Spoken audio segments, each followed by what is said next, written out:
जी नमस्कार साथियों, कैसे हैं आप लोग। फिर से आप सभी साथियों का हार्दिक स्वागत है अपनी विशेष कक्षा में। साथियों, जैसा कि यूपी पीसीएस आरओ इनका एग्ज़ाम की डेट इनकी निर्धारित हो चुकी है और भी जो परीक्षाएं आयोग से स्तर वाली उनका डेट निर्धारित हो चुका है और आपके लिए आवश्यकता है, क्योंकि आप प्रतियोगी परीक्षा की तैयारी कर रहे हैं इनकी, तो आपके लिए मोस्ट इंपॉर्टेंट है कि आप चीज़ों की तैयारी करें। अब तैयारी करने के लिए समय कम है, कंटेंट ज़्यादा है, कहाँ से पढ़ें।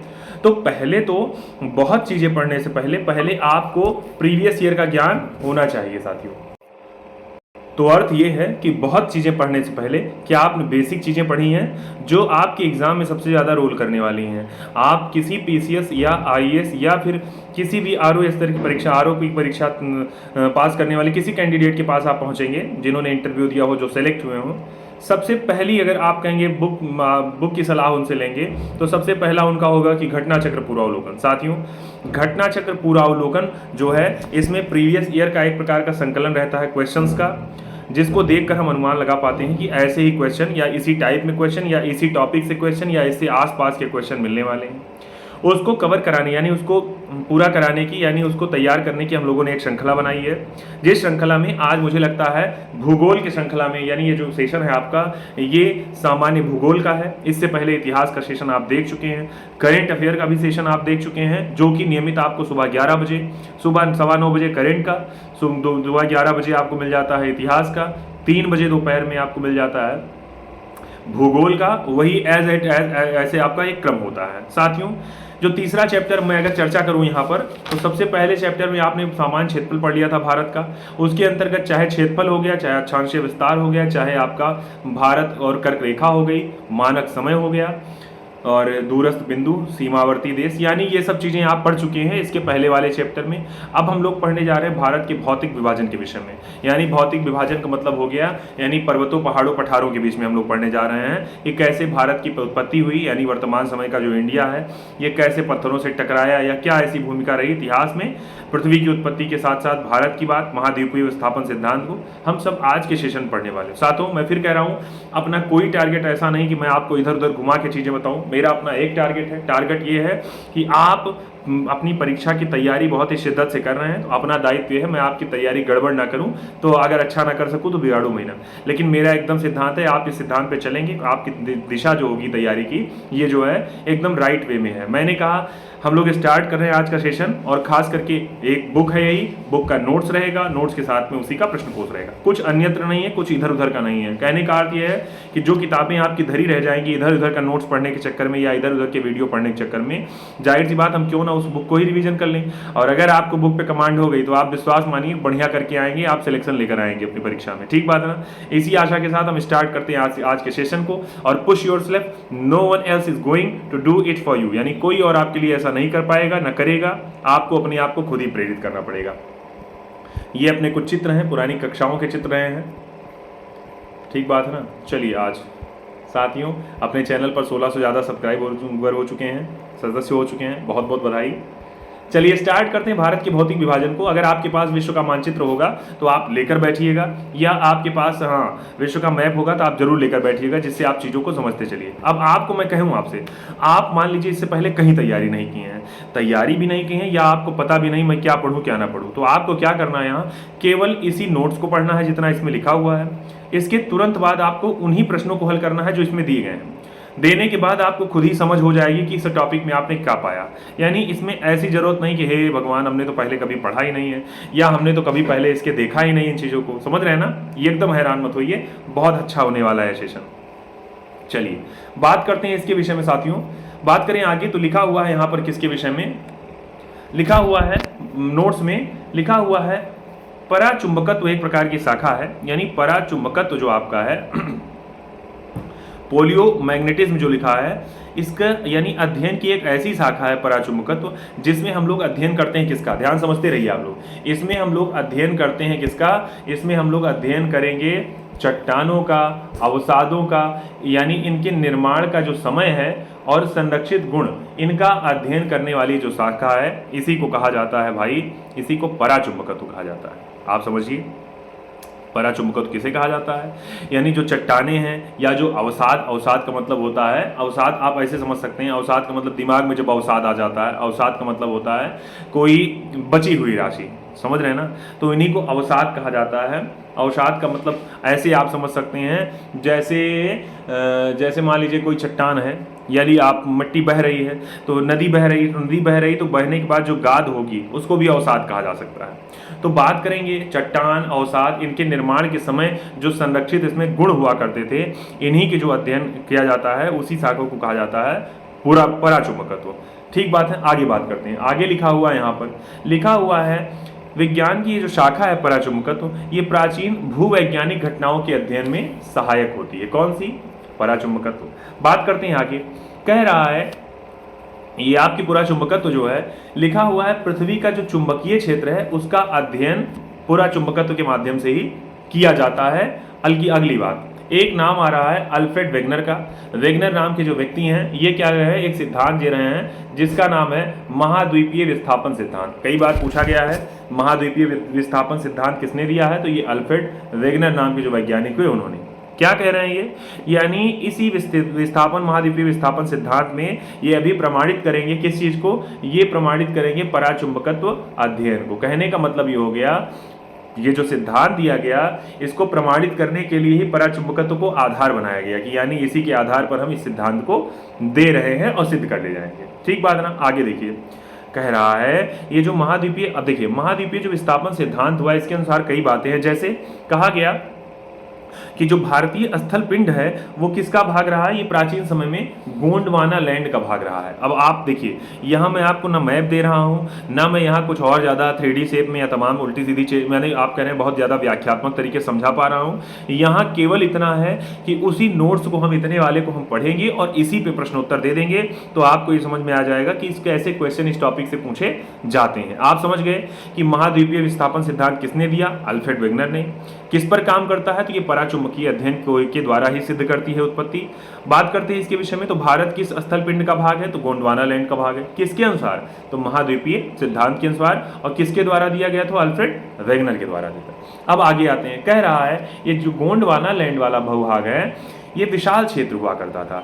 इस विशाल क्षेत्र में कह रहा है इसमें भारत शामिल था, ऑस्ट्रेलिया शामिल था, अफ्रीका शामिल था, दक्षिणी अमेरिका शामिल था, अंटार्कटिका, यानी नीचे के जितने सेक्टर हैं वो सारे शामिल हुआ करते थे। किसमें ये शामिल हुआ करते थे, ये गोंडवाना लैंड। अभी के अगर वर्तमान समय का आप लोग मानचित्र देखते हैं साथियों, तो उसमें भी आप देखेंगे तो उसमें आपको उत्तरी अमेरिका ऊपर साइड में मिलेगा, यूरोप ऊपर साइड में मिलेगा, उत्तरी ध्रुव ऊपर साइड में मिलेगा, वहीं आप कहेंगे यूरोप ऊपर साइड में मिलेगा, ये एशिया भी आपको ऊपर साइड। यानी कहने का अर्थ हो रहा है कि जो भारत सहित ऑस्ट्रेलिया, अफ्रीका, दक्षिण अमेरिका, अंटार्कटिका है, ये सब आपको गोंडवाना लैंड के भाग बताए जा रहे हैं, यानी थे उसमें, यानी उसके आधार पर। आगे आते हैं किस पे, कह रहा है मध्यवर्ती जो मध्यजीवी कल्प है उसमें क्या हुआ, संवहनीय धाराएं। अब ये संवहनीय धारा जो हैं इन्हीं के द्वारा इस गोंडवाना लैंड को अनेक टुकड़ों में क्या हो गया, विभाजित कर दिया गया। अब सोचिए आप, ये जो गोंडवाना लैंड है इसका भी विभाजन किसके आधार पे हो गया, ये जो संवहनी धाराएं थी इन्हीं के आधार पर हो गया। बात करते हैं आगे, यानी जब विभाजन हो गया गोंडवाना लैंड का, अब इसके आधार पर क्या हो रहा है, जब विभाजन हो जा रहा है, भारतीय प्लेट गोंडवाना लैंड से अलग हो जा रही है और खिसकने लगी किस दिशा में, तो ये उत्तर दिशा में खिसकने लगी। फिर मैं कह रहा हूं साथियों, खूब शिद्दत से चीजों को देखते चलिएगा, कोई अलग से आपको कंटेंट रटने की आवश्यकता नहीं, केवल ये नोट्स देखेंगे, अभी क्वेश्चन आंसर आप अपने आप दे देंगे। आपने क्या कहा, गोंडवाना लैंड का हिस्सा भारत हुआ करता था किसके हिसाब से, महाद्वीपीय विस्थापन सिद्धांत के आधार पर, जो कि दिया था अल्फ्रेड वेगनर ने, जिसका आपने कहा जिसको मानक माना गया, जिसके आधार पर तो ये पूरा चुंबकत्व के आधार पर ये चीजें सिद्ध की गई थी। अब बात करते हैं, जब ये विभाजित हो रहा है आपका संवहनी धाराओं के आधार पर गोंडवाना लैंड, तो बात करते हैं जब भारतीय प्लेट जब अलग हो रही है इससे, तो ये खिसक रही किस दिशा में, उत्तर दिशा। आप देखिएगा उत्तर दिशा किस तरह होती है, उत्तर दिशा ऊपर साइड में होती है ना, तो उत्तर दिशा की ओर जब ये विस्थापित हो रही है, तो कह रहा है यानी जब विस्थापन हो गया तो ये भारतीय प्लेट जो हुई ये अपने से अधिक विशाल प्लेट जिसे यूरेशियन प्लेट कहा गया उससे जाके टकरा गई। अब सोचिए, यानी अपने वाले क्षेत्र से हटी, उत्तर की तरफ बढ़ना स्टार्ट की और ऊपर वाले में यूरेशिया प्लेट थी वहां से टकरा गई। अब टकराने के पश्चात क्या होगा साथियों, अब जब टकराव हो गया तो दोनों प्लेटें कौन कौन सी, भारतीय और यूरेशिया जितनी दोनों प्लेट क्या हो रही हैं, टकराने के बाद इसके बीच में एक सागर था जिसका नाम था टेथिस सागर। अब देखिए इन्हीं दोनों के प्लेट के बीच में यानी भारतीय प्लेट और यूरेशिया प्लेट के बीच में टेथिस सागर है। अब जब टकराव हो रहा है तो ये क्या हो रहा है, अवसादी चट्टान वलित हो रहे हैं। वलित का मतलब हो रहे हैं गलना, एक प्रकार से कह सकते हैं, या घिस रहे हैं आपस में तो गल के निकल रहे हैं।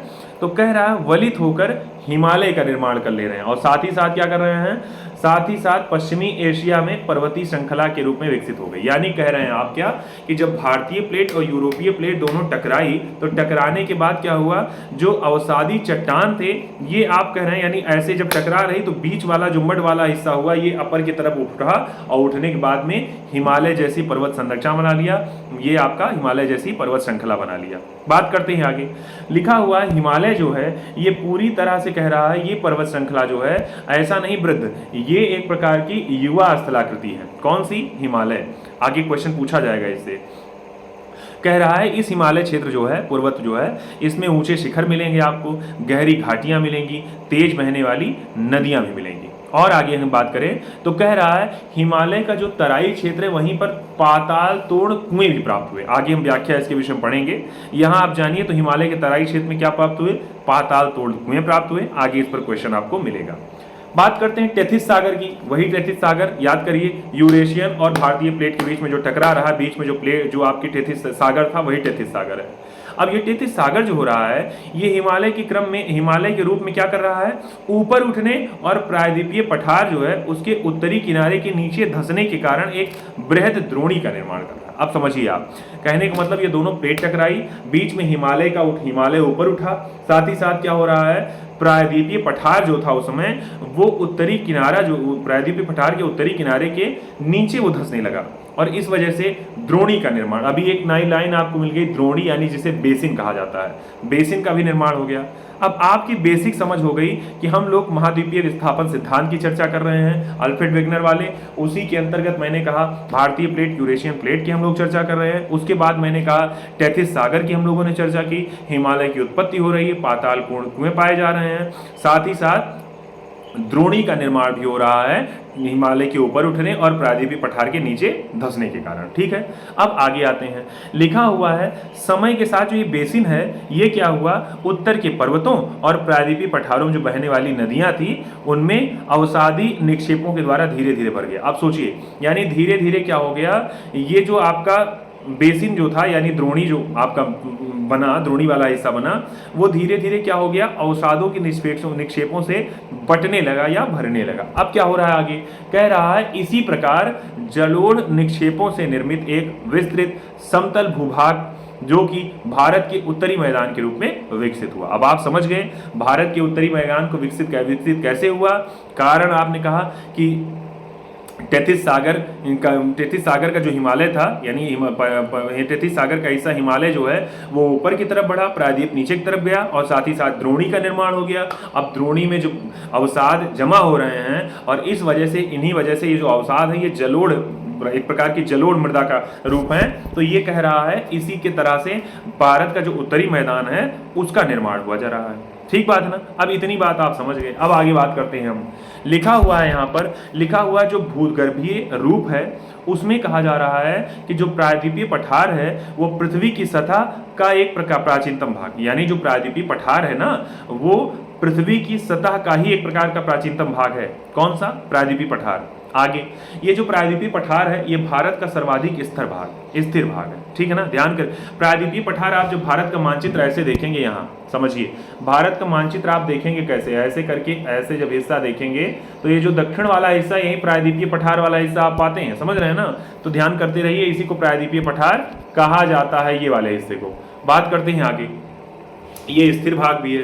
कह रहा है जो प्रायद्वीपीय पठार है ये आग्नेय और रूपांतरित क्रम की जो शैल चट्टानें हैं यानी इन्हीं की वाली कम ऊंची पहाड़ियों और चौड़ी घाटियों से मिलकर बना हुआ है। पूछा जा सकता है प्रायद्वीपीय पठार किससे मिलकर बना हुआ है, तो ये भैया ये बना हुआ है आग्नेय और रूपांतरित चट्टानों से। पूछा जा सकता है आगे क्वेश्चन। आगे बात करते हैं मेघालय पठार की, तो मेघालय पठार के विषय में कह रहा है कि जो ये प्रायद्वीपीय पठार था उसी का बहिर्शाही यानी उसी का बाहरी भाग जो है ये मेघालय का पठार है। बाहरी का मतलब बाहर निकला हुआ भाग, बात करते हैं आगे, ये जो मेघालय का पठार है ये एक प्रकार का समतल भूमि है जो भ्रंशन के कारण भारतीय प्रायद्वीप से मालदा गैप द्वारा पृथक हुआ। ध्यान करते रहिएगा। अगला, भारत के पश्चिमी तट का जो निर्माण हुआ है वो भूमि के उत्थान और निर्गमन के कारण हुआ है। यानी भारत का जो पश्चिमी तट, ये जो पश्चिम में आप देखेंगे पश्चिमी तट कह रहा है, उसका जो निर्माण हुआ है, पश्चिमी तट का मतलब आप देखेंगे गुजरात से लेकर के केरल तक का हिस्सा, इसका जो निर्माण हुआ है ये कह रहा है ये उत्थान और निर्गमन के कारण ही हुआ। उत्थान का मतलब होता है ऊपर उठना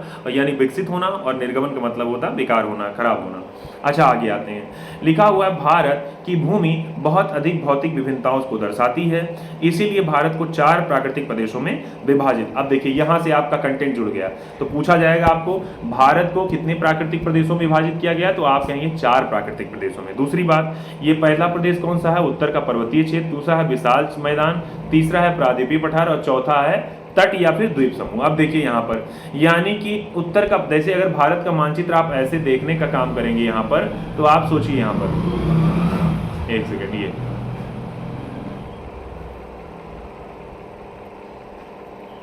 अगर यहाँ पर भारत के मानचित्र की बात करेंगे, देखिए तो ये उत्तर का मैदान का मतलब हो गया, उत्तरी भाग का मतलब हो गया इधर वाला हिस्सा। आपसे कह रहा है दूसरा उत्तरी मैदान के बाद में आपसे कह रहा है विशाल मैदान, तो विशाल मैदान ये बीच वाला हिस्सा। फिर कह रहा है प्रायद्वीपीय पठार, तो ये वाला हिस्सा। फिर आपसे कह रहा है तट, तो ये वाले आपके तट किनारे किनारे वाले, और यहाँ द्वीप समूह, चाहे इधर अंडमान निकोबार और इधर आपका लक्षद्वीप हो गया। ठीक बात है ना। तो ये इतनी बातें आप पढ़ रहे हैं। भारत को 4 प्राकृतिक प्रदेशों में बांटा गया है, किसके आधार पर, भूमि की विभिन्नताओं के आधार पर। ठीक बात है ना, यानी भौतिक विभिन्नताओं जो दर्शाई गई हैं उसके आधार पर। कह रहा है बात आगे, कह रहा है भारत जो है ये शैल स्तर क्रम और उच्चावच और विवर्तनीय प्रकरणों के आधार पर 3 प्रमुख और 6 भौतिक भू आकृतिक क्षेत्रों में बांटा गया है। आपने क्या कहा, पहले भारत को 4 प्राकृतिक प्रदेशों में विभाजित किया, फिर कह रहा है चट्टानों या फिर शैलों या पत्थरों के आधार पर अगर बात करें, उच्चावच और विवर्तनी की प्रक्रमों के आधार पर अगर बात की जाए, तो इसको 3 प्रमुख भाग और 6 उपभौतिक भागों में बांटा गया। इसके विषय में हम समझेंगे। देखिए यहाँ भू आकृतिक भाग, देखिए यहाँ क्या लिखा हुआ है, यहाँ 6 अगर उपभागों की बात करेगा तो कह रहा है पहला भाग उत्तर और उत्तर पूर्वी पर्वतमाला, दूसरा भाग है उत्तरी भारतीय मैदान, तीसरा है भारतीय मरुस्थल, चौथा है प्रायद्वीपीय पठार, पांचवा है तटीय मैदान, छठवां है द्वीप समूह। आपने क्या कहा, आपने इतनी बातें लगभग पढ़ ली थी, तटीय मैदान, द्वीप समूह, प्रायद्वीप पठार। इसको हम इस चित्र में समझने का प्रयास करेंगे। यहाँ देखिए चित्र में ऊपर से देखिए, ऊपर लिखा है ये वाला हिस्सा आपको उत्तर का पर्वतीय क्षेत्र दिख रहा है, सामने पूर्वोत्तर मैदान, इधर रेगिस्तानी भाग, इधर मध्य उच्च भूमि, इधर दक्कन का पठार, ये प्रायद्वीपीय भाग में आएगा। यहाँ पश्चिमी तटीय मैदान मिलेगा, ये द्वीप समूह आपको मिल जाएंगे, और इधर पूर्वी तटीय मैदान। ठीक है ना।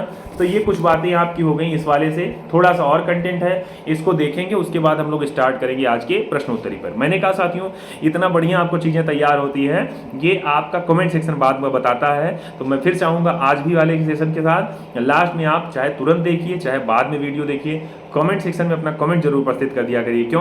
क्योंकि वही अपने लिए एक प्रकार का मार्गदर्शन होता है, वही एक लिए अपने लिए एक प्रकार का पुनर्बलन हो सकता है। समझ रहे हैं ना। चलिए अब बात करता है धारवाड़ क्रम की चट्टानें। भाई चट्टानों का अलग अलग प्रकार बात कर रहा है यहाँ धारवाड़ क्रम की। इन चट्टानों का जो निर्माण है ये हुआ था आर्कियन क्रम की चट्टानों के रूपांतरण, यानी आर्कियन क्रम की एक चट्टान हुआ करती थी, यानी आप कहेंगे उसी के रूपांतरण और भ्रंशन से धारवाड़ क्रम की चट्टानों का निर्माण हुआ। बात करते हैं इसकी, तो ये धात्विक प्रवृत्ति रखती हैं। कौन सी चट्टानें? धारवाड़ क्रम की चट्टानें।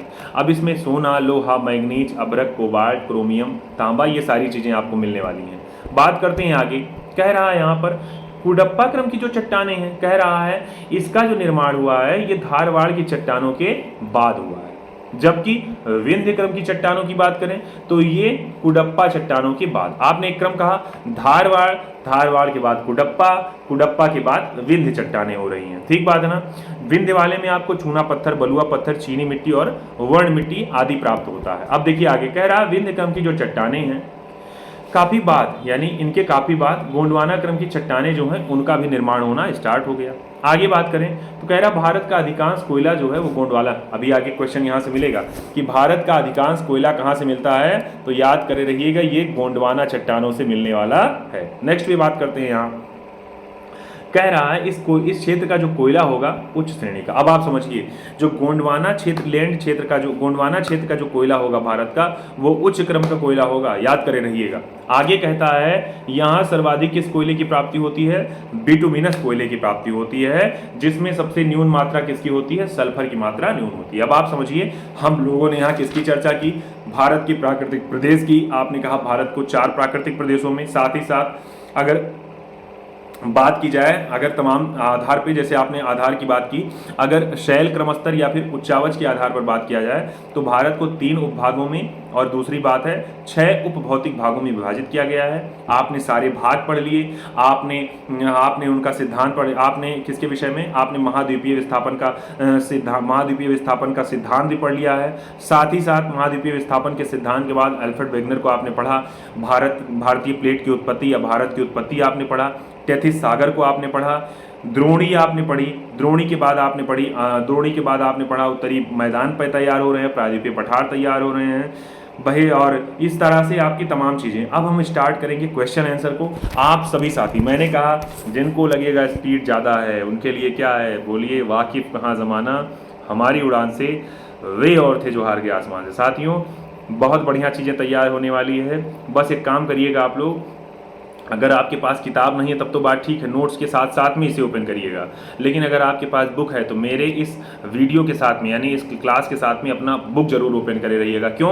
क्योंकि मान लीजिए वीडियो आप देख रहे हैं लेकिन अपनी बुक पर आप टिक नहीं किए हैं कि क्या चैप्टर आपने पढ़ा, क्या इंपॉर्टेंट है, क्या नहीं इंपॉर्टेंट है, क्या आपको याद है, क्या नहीं, तो आप जानिए बुक फिर से वैसी रखी रह जाएगी, और मैं चाहता हूँ आपके लिए वो बुक रखी ना रह पाए। ठीक है ना, आगे बात करते हैं यहाँ।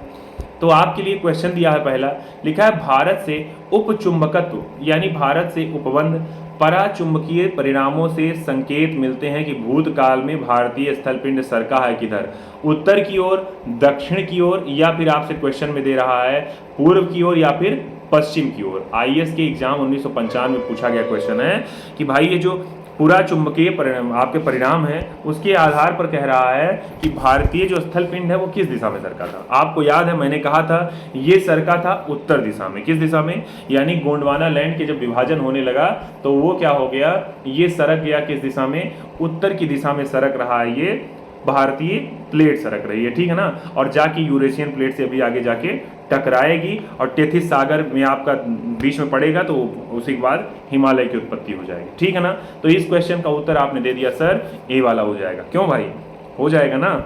चलिए अगले पे आते हैं। आईएएस 1995 पीसीएस में भी पूछा, बार बार पूछा गया क्वेश्चन है। देखिए यहाँ आप कह रहे हैं जो वर्तमान समय में विश्व का मानचित्र देखते हैं महाद्वीपों का, उसके क्रम में जितने नीचे वाले हैं 3 और 1 4 और 1 5, 3 और 1 4, ये चारों आपके भारतीय ही प्लेट यानी गोंडवाना लैंड में ही शामिल हिस्सा हुआ करते थे। ठीक बात है, ध्यान करे रहिएगा। अगली पे बात करते हैं यहाँ। तो लिखा हुआ है जब गोंडवाना लैंड विशाल उपखंड भूखंड का विखंडन होने लगा तब भारतीय प्लेट किस दिशा में, उत्तर दिशा में विस्थापित हुई। अगली बात करते हैं, आईएएस के एग्जाम पूछा गया क्वेश्चन दूसरा नंबर है, कह रहा भारतीय उपमहाद्वीप मूलतः एक विशाल भूखंड का भाग था जिसे क्या कहा जाता था, आर्यावर्त, गोंडवाना लैंड, जुरैसिक भूखंड या फिर इंडियाना। बताइए भाई उत्तर इसका क्या हो जाएगा। मुझे लगता है बता भी ले जाएंगे सर, आईएएस के एग्जाम में पूछा गया क्वेश्चन है, इसका उत्तर गोंडवाना लैंड ही तो होगा। कह रहा भारतीय जो उपमहाद्वीप है ये मूलतः किस विशाल भूखंड का भाग था, तो गोंडवाना लैंड का ही तो भाग था, जिसके दक्षिण अमेरिका, अफ्रीका, ऑस्ट्रेलिया, ऐसे करके ये सारे भाग आपके, अफ्रीका, ये सब उसी के भाग हुआ करते थे जिसका भारत भाग था। नेक्स्ट पे आते भाई इसके बाद।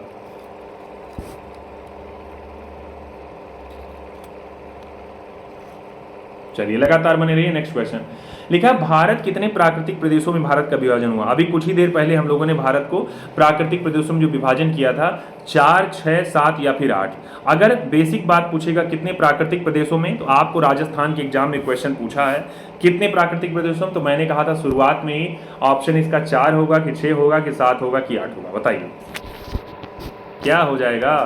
इसका ऑप्शन होगा ए वाला, यानी कि 4 प्राकृतिक प्रदेशों में, जिसमें मैंने चर्चा की थी, चाहे पर्वतीय, उत्तर का पर्वतीय मैदान आपने कहा या उत्तर का पर्वतीय क्षेत्र कहा, पर्वतीय क्षेत्र, दूसरा आपने कहा विशाल मैदान कहा, तीसरा आपने कहा प्रायद्वीपीय पठार कहा, और चौथा आपने कहा द्वीप समूह के विषय में या तट के विषय में। ठीक है ना, अगले पे आते हैं। लिखा हुआ है उत्तराखंड के किस भाग में पाताल तोड़ कुएं पाए जाते हैं। याद होगा आपको, हमने कहा था पाताल तोड़ कुएं जो थे हिमालय के तराई क्षेत्र में पाए गए ना। तो कह रहा है इसमें क्वेश्चन में, उत्तराखंड पीसीएस में ही पूछा गया क्वेश्चन है, पाताल तोड़ कुएं उत्तराखंड के किस भाग में पाए गए। तो भाई जाहिर सी बात है, भाबर, शिवालिक या फिर तराई या फिर कोई नहीं, किसी भाग में नहीं पाए गए। यानी चाहे उत्तराखंड कहे और चाहे हिमालय कहे, दोनों के क्रम में याद करे रहिएगा कि ये जो पाताल तोड़ कुएं हैं ये तराई वाले क्षेत्र में ही पाए गए थे, जिसका क्वेश्चन बी वाला आंसर राइट हो गया। नेक्स्ट क्वेश्चन पे आते हैं भाई। यहाँ कह रहा है भारत में भू आकारों की जो रचना हो रही है इसके संबंध में निम्नलिखित पर मनन करना है, आपको बताना है। कह रहा है संरचनात्मक दृष्टि से मेघालय पठार जो है वो दक्कन पठार का ही विस्तारित भाग है, या दूसरा बात, देखिए यहाँ दक्कन पठार दे रहा है आपसे। अगला, कश्मीर घाटी की जो रचना हुई है वो समभिन्नत में हुई है, या कह रहा है गंगा मैदान जो था इसकी रचना अग्रगर्त में हुई, या अगला ऑप्शन हिमालय की उत्पत्ति भारतीय प्लेट, यूरोपीय प्लेट तथा चीनी प्लेट के त्रिकोणीय अभिसरण के परिणाम स्वरूप हुई। आपको इसका उत्तर देना है। कह रहा है कौन सा इस कथन में सही है।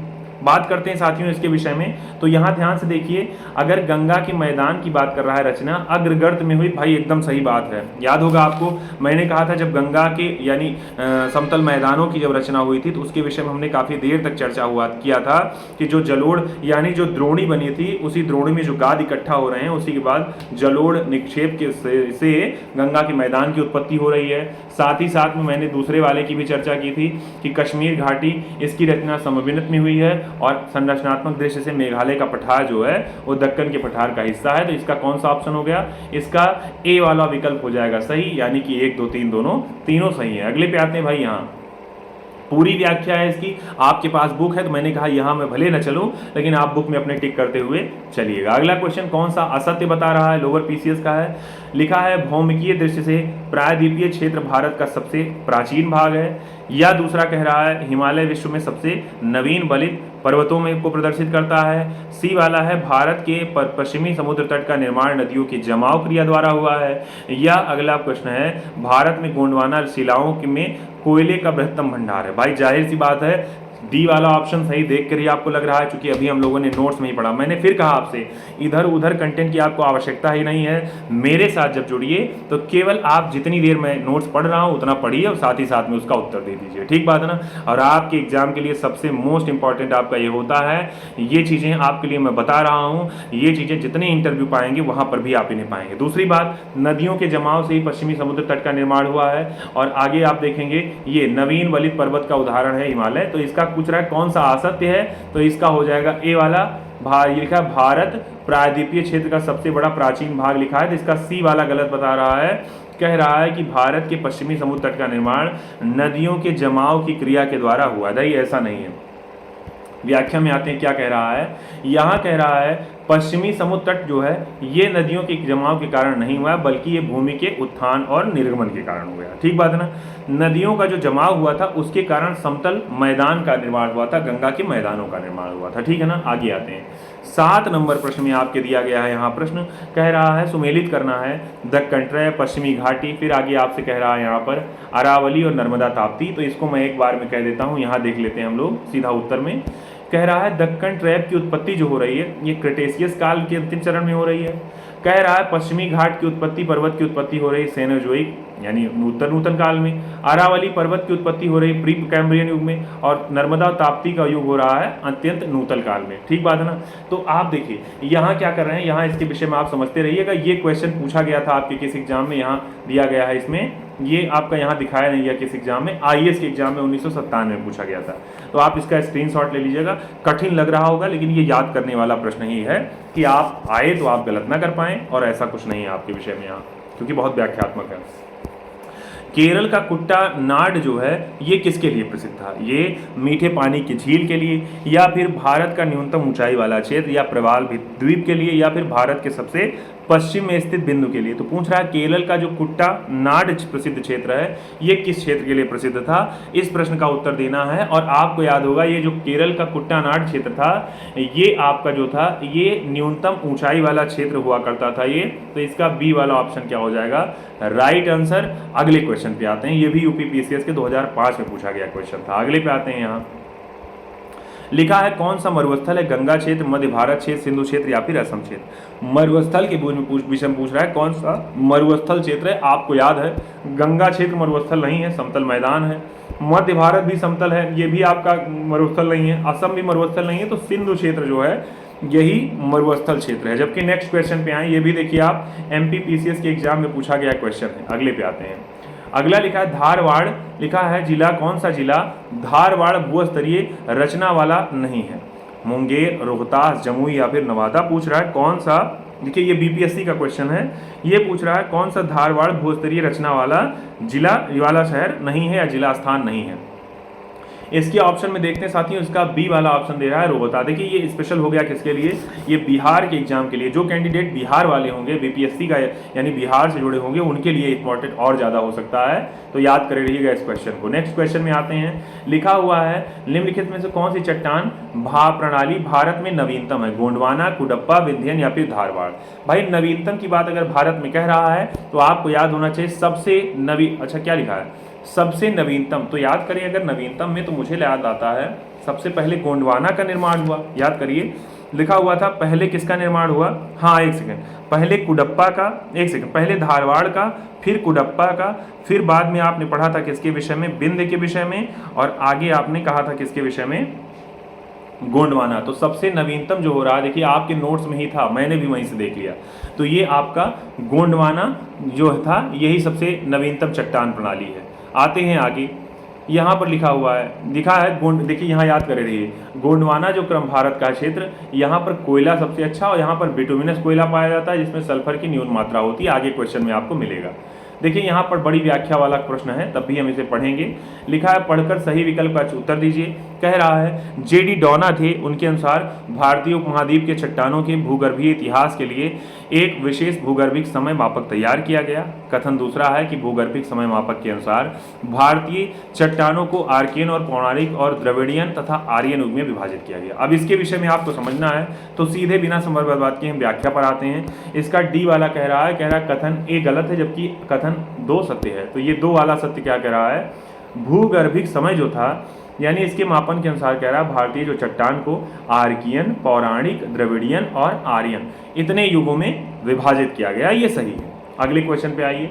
गंगा के मैदान को कह रहा है किसके रूप में वर्णित किया गया है, प्ली प्लेन, लिखा है पेनी प्लेन, जियो सिंक्लाइन या फिर अगला है कार्स्ट प्लेन। किसके रूप में गंगा के मैदान को वर्णित किया गया है। तो इसका उत्तर साथियों क्या हो जाएगा, इसका उत्तर इसमें दिया है सी वाला उत्तर हो जाएगा, कास्ट प्लेन के रूप में। अब देखिए आपने क्या किया, यहाँ कई क्वेश्चन ऐसे थे जो आपको पता, देखिए सबका मन किसमें लगता है, सबका मन अभी देखिए राजव्यवस्था चलेगी तो बहुत मन लगेगा, जब सूरज चंद्रमा पढ़ाएंगे तो बहुत अच्छा लगेगा, वैदिक काल पढ़ाएंगे, मुगल पढ़ाएंगे तो आपको अच्छा लगेगा, संविधान पढ़ाएंगे या फिर 1857 की क्रांति के बाद आधुनिक भारत का इतिहास पढ़ाएंगे तो आपको अच्छा लगेगा। लेकिन आप समझिए जो एंशिएंट हिस्ट्री है, प्राचीन इतिहास है, अगर आप एक बार नहीं पढ़ेंगे तो जाहिर सी बात कभी ना कभी तो आपको पढ़ना ही पड़ेगा, और जब तक नहीं पढ़ेंगे तब तक उससे आप अनभिज्ञ रहेंगे, तब आप कहेंगे कि आपका सर बेसिक नहीं तैयार है। ठीक बात है ना, तो मैं कह रहा हूँ बेसिक आपको तैयार करना है, तो आप इन चीज़ों को पढ़ते रहिए। तो ये साथियों इस सेशन का लास्ट क्वेश्चन था।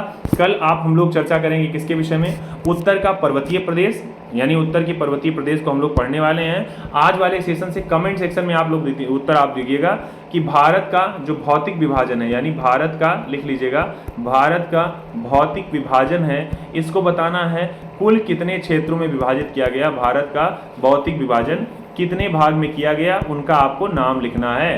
तो आज के लिए आपका इतना ही, बाकी कमेंट सेक्शन में कमेंट करिएगा। ये देखिए अपने YouTube channel Tripathi sir GS Ayodhya पे जाइएगा, वीडियो में आपको पूरा UP PCS RO के लिए एकदम पूरी सूची तैयार है। लगातार आपको सुबह 9:15 बजे से सेशन रात को 9 बजे तक प्रोवाइड होता है। सभी साथियों को बताइए, आप भी उपस्थित होइए। बाकी मैं फिर कह रहा हूँ, वाकिफ कहाँ ज़माना हमारी उड़ान से, और क्या है वे और थे जो हार गए आसमान से। साथियों आपने इतना सहयोग किया, आपका बहुत बहुत धन्यवाद। जय हिंद, जय भारत, धन्यवाद। मिलते हैं शाम को 4 बजे वाले सेशन में, तब तक आप लोग तैयार रहिए, ख्याल रखिए अपना।